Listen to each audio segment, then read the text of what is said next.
Hello, welcome to Classes Verma. Learn for knowledge. आज हम किरण प्रकाशिकी रे ऑप्टिक्स यानी कि प्रकाश के बारे में अध्ययन करेंगे, जिसमें हमारा सबसे पहला टॉपिक दिया गया है प्रकाश, लाइट।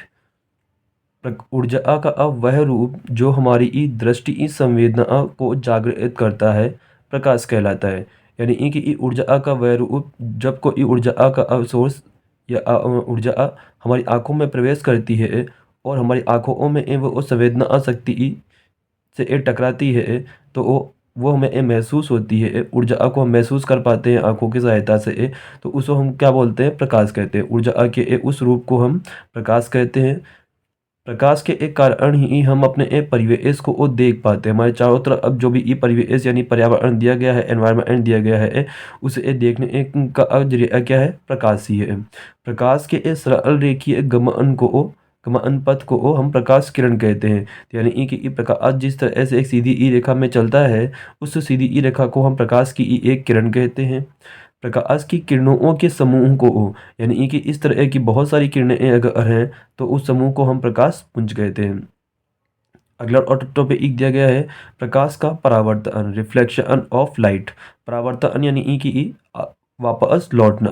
तो यानी कि जब कोई प्रकाश किरण एक माध्यम से चलकर दूसरे माध्यम के पृष्ठ पर टकराकर दूसरे माध्यम के पृष्ठ से टकराकर उसी माध्यम में वापस लौट जाती है, तो इस घटना को प्रकाश का परावर्तन कहते हैं। तो ये जो घटना घटित होगी प्रकाश के साथ में, उसको हम घटना का नाम क्या दिया गया है?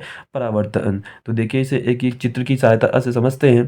तो ये एक माध्यम दिया हुआ है, यहाँ पर कोई वस्तु रखी हुई है। मान लेते हैं कि कोई कांच रखा हुआ है या दर्पण रखा हुआ, कुछ भी मान लेते हैं। तो जैसे ही कोई वस्तु कोई प्रकाश की किरण इस पर इस तरह से डाली जाती है, तो वो वापस टकरा कर एक माध्यम से दूसरे माध्यम के पृष्ठ, ये दूसरे माध्यम का पृष्ठ हो गया, इससे टकरा कर वापस उसी माध्यम में लौट जाती है। तो इस घटना को हम क्या बोलते हैं? प्रकाश के इस घटना को हम परावर्तन कहते हैं। अब परावर्तन के कुछ नियम दिए गए हैं, जिसमें पहला नियम है कि आपतित किरण, परावर्तित किरण तथा अभिलंब तीनों एक ही तल में स्थित होते हैं। तो आपतित किरण यानी कि आने वाली किरण को आपतित किरण कहा जाता है, जाने वाली किरण को परावर्तित किरण कहते हैं। और ये जो इस पृष्ठ के जो दे रखा है, इस पर एक लंब खींचते हुए लाइन लेंगे, इसको हम अभिलंब कहते हैं। तो ये तीनों दिख रहा है कि आपतित किरण, अपवर्तित किरण तथा अभिलंब तीनों एक ही तल में है। तो ये हमारा कॉपी का एक पेज है जो पूरा तल है। तो ये तीनों लाइनें इसी ही तल पर स्थित है, यानी कि कोई भी लाइन हमारे पृष्ठ से बाहर नहीं आ रही है। तो यानी कि इसी तल में स्थित है, जो ये कह रहा है कि एक ही तल में स्थित होते हैं। अगला कह रहा है कि आपतन कोण आई। आपतन कोण आपतित किरण और अभिलंब के साथ बीच में बनने वाले एक कोण को आपतन कोण कहेंगे, और परावर्तित किरण और अभिलंब के बीच बनने वाले कोण को हम परावर्तन कोण आर कहेंगे। तो यहाँ पे दिया हुआ है आपतन कोण आई और परावर्तन कोण आर के बराबर होता है। यानी कि आने वाली किरण जो अभिलंब के साथ में कोण बनाएगी और जाने वाली किरण जो कोण बनाएगी, उसे दोनों कोण क्या होंगे? बराबर होंगे। ये परावर्तन का दूसरा नियम है। कोण अर्थात कोण आई बराबर कोण आर। तीसरा है कि प्रकाश के परावर्तन में प्रकाश की आवृत्ति, तरंगदैर्घ्य एवं चाल में कोई परिवर्तन नहीं होता है। टकराने के बाद में प्रकाश इसकी तरंगदैर्घ्य, उसकी चाल, उसकी आवृत्ति में कोई परिवर्तन नहीं होगा। जो पहले था बिल्कुल वैसा का वैसा ही रहेगा। लेकिन इन प्रकाश की तीव्रता सामान्यतः घट जाती है। प्रकाश की तीव्रता यानी कि मान लेते हैं कि हमने कोई टॉर्च से लाइट डाली थी, तो ये आने वाली किरण की रोशनी ज़्यादा होगी और जाने वाली किरण की रोशनी थोड़ी कम हो जाएगी, घट जाएगी। जो उसकी तीव्रता होगी, वो उसकी तीव्रता क्या हो जाएगी? घट जाएगी। तो ये परावर्तन के 3 नियम हैं। तीनों नियम को आप अच्छे से याद कर लें, समझ लें, जो हमारे काम आते रहते हैं। आगे दिया हुआ है प्रतिबिंब। प्रतिबिंब यानी कि इमेज, यानी कि किसी वस्तु की छाया या परछाया को हम प्रतिबिंब कहते हैं। बिंब यानी ई केवल वस्तु ऊ होता है, और प्रतिबिंब यानी ई उस वस्तु ऊ की ई छाया को हम प्रतिबिंब कहते हैं। तो क्या कह रहा है, वस्तु ऊ से चलने वाली ई किरणें कहीं से परावर्तित अथवा अपवर्तित होकर जहाँ मिलती हैं। कोई वस्तु ऊ दिख रही है, जैसे कि पेंसिल दिख रही है, पेंसिल से चलने वाली ई किरणें हमारे कॉपी ई पे पड़ रही है इसकी परछाई। तो वो जहाँ पर मिल रही है अथवा जहाँ से ये आती हुई प्रतीत होती है, वहाँ हमें ए वस्तु ऊ की उपस्थिति ई की अनुभूति होती है। इस अनुभूति ई को ओ वस्तु ऊ का प्रतिबिंब कहते हैं। तो यहाँ पे ए दिख रहा है, यहाँ पे ये प्रकाश पेंसिल की परछाई हमारी कॉपी पे बन रही है। तो ये जो कॉपी ई पे बन रही है, इसे हम क्या बोलेंगे, इसका प्रतिबिंब कहेंगे। प्रतिबिंब यानी ई की परछाई। परछाई दो प्रकार की होती है, ये दो प्रकार के होते हैं, वास्तविक प्रतिबिंब और आभासी प्रतिबिंब। वास्तविक प्रतिबिंब यानी ई की रियल इमेज, जब प्रतिबिंब किरणों के वास्तविक रूप से मिलने पर बनता है। जो वो प्रतिबिंब किरणों के जो प्रकाश की किरणें आती है उनके वास्तविक रूप से मिलने से बनता है, तो वो इसे रियल इमेज कहते हैं। ये उल्टे बनते हैं और इन्हें पर्दे पर प्राप्त किया जा सकता है। तो इस पेंसिल का अब जो पर्दा हमारे पास लिए हमारा ये पृष्ठ जो है वो पर्दे का काम कर रहा है। तो इस पेंसिल की जो इमेज है वो पर्दे पर यानी पेपर पे हमें प्राप्त हो रही है। दूसरा दिया हुआ है आभासी प्रतिबिंब यानी कि वर्चुअल इमेज। जब प्रतिबिंब किरणों को पीछे बढ़ाने पर मिलने से बनता है। वह प्रतिबिंब जो किरणों को वास्तव में नहीं मिलती है, लेकिन उन्हें एक डैश डैश करके हम या पीछे बढ़ाते हैं तो वो हमें प्राप्त होती है, दोनों रेखाएं आपस में मिल जाती हैं। तो इस प्रकार के इमेज को हम वर्चुअल इमेज या आभासी इमेज कहते हैं।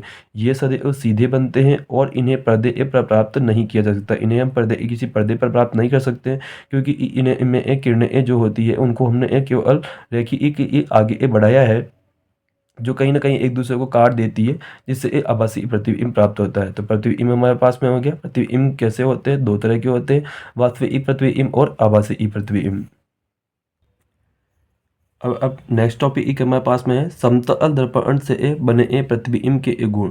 समतल दर्पण यानी कि जो हमारे घरों में एक दर्पण होता है उसे हम समतल दर्पण कहते हैं। तो वो समतल दर्पण से किस तरह के प्रतिबिंब बनता है और उस प्रतिबिंब में कौन कौन सी विशेषताएं होती हैं उसके बारे में पढ़ेंगे। तो पहला है कि प्रतिबिंब सदैव आभासी होता है। एवं वस्तु के बराबर आकार का बनता है, यानी कि जब भी हम अपने कांच के सामने खड़े होते हैं तो वो कांच के अंदर जो हमें परछाई दिखती है वो हमेशा केवल आभासी होती है और वस्तु के बराबर यानी कि हमारे बराबर बनती है।